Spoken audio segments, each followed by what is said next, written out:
It's now my pleasure to welcome Dr. Priscilla Partridge de Garcia to InFocus. She knows about being on TV and on the radio. She's been on NPR and everywhere. And you came to town, you just moved away to Tennessee, came to town to raise thousands of dollars for Casa Pacifica. Let's start there, and then I really need to get into guilt-free parenting. Okay. Tell me why you're so a part of Casa Pacifica and what it is for people who don't know.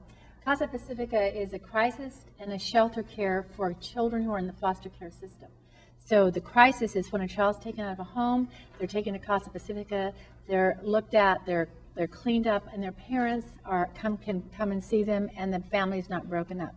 The shelter part is for children who get to be 12, and they're given back to the foster care system because nobody wants to take care of them, and it ends up being sort of like an orphanage till the end. Now, when you lived here, you just recently moved to Tennessee. When you lived here, you were part of the Oxnard College Foundation. Yes. And this year, big in the news is the raise of rates. And a lot of people say they remember the day when junior college was free in California. What are your thoughts? Because that foundation helps scholarships, but there's never enough money. Well, 1975 is when they started raising. They're putting in tuition. I think that we're one of the only states in the nation that has really free or less than expensive community colleges. And I really think it's a second chance college. And when you raise the rates, you have people that were in gangs, etc., not getting a second chance. And those people can also end up on welfare and being a burden to us when they could come back and really get a second. Boys especially don't grow up till they're like 28. And if they don't have a second chance someplace when they can't afford to come back. And as I think we were talking even before the show, if someone's a single mom, the husband who might pay support, it ends at 18, so it's not helping the college. Absolutely. So that's a really tough thing. But I really think that the tuition should not go up because I think it's preventative. It's preventative, like preschool is preventative. It's preventative.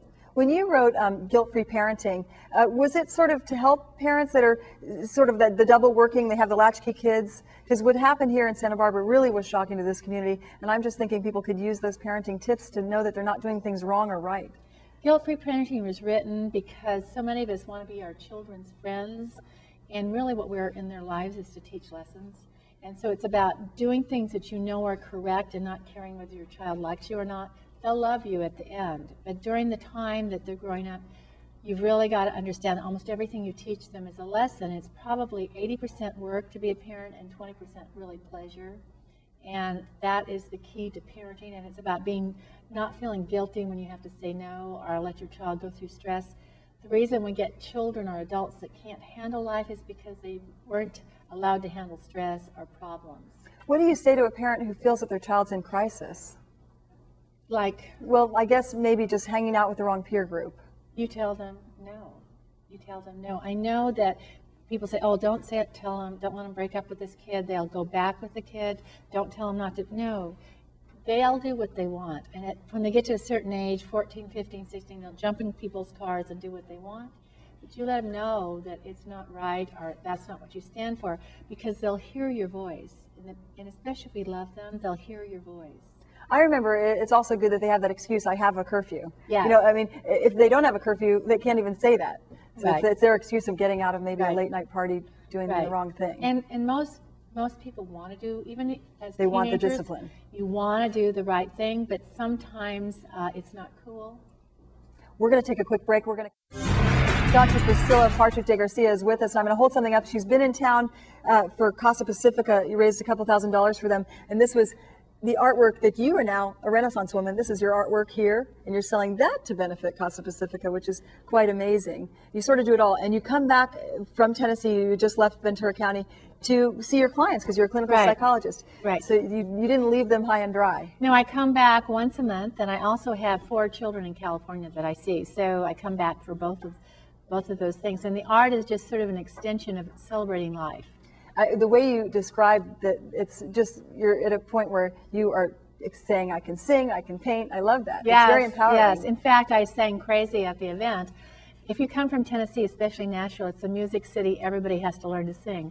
But I really believe that creativity is the way that something comes through you, maybe your spirituality or maybe God or whatever you believe in comes through you. I sometimes think that heals people. So that's why I add creativity to therapy. When you came back this week and all of this stuff erupted in the news, did you feel like there was important for you to be here? Because so many people are always asking your guidance, whether it's personal or parenting.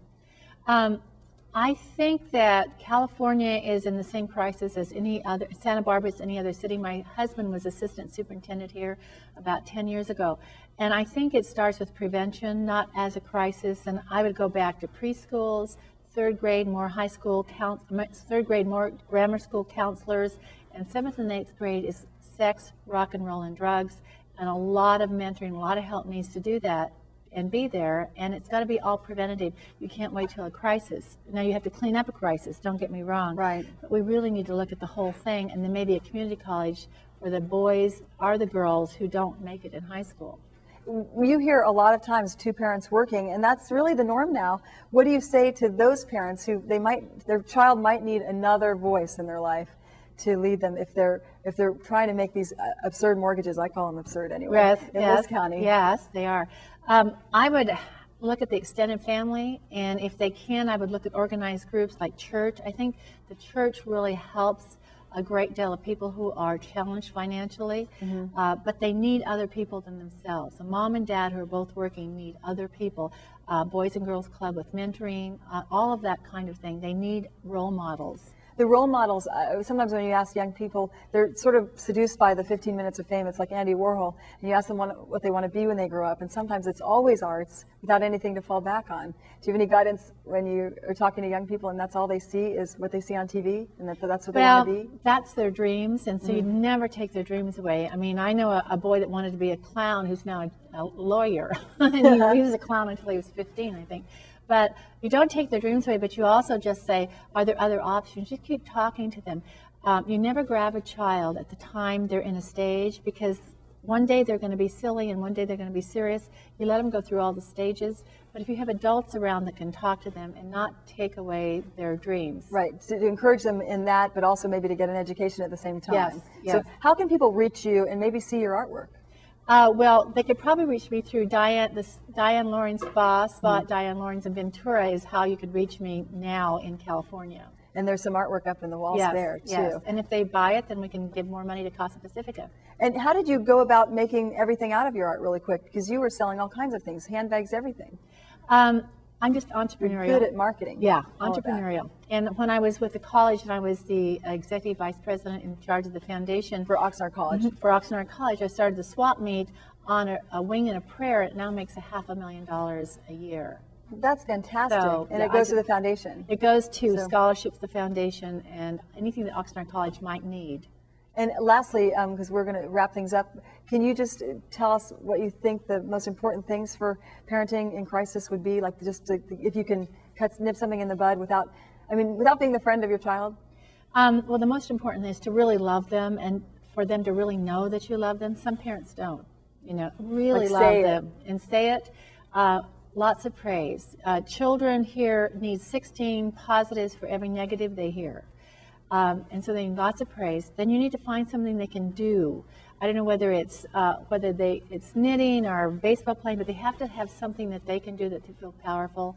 And then the last is to never be their friend, be their guider. Will you be? How many years down the road do you have till you're a friend again? My children are 33 to 43, and I'm probably close to 4 of the 5 of them. So it just takes till they grow up. They grow up and they'll never appreciate the Yes, and they don't appreciate it on the way up. Do you call it tough love?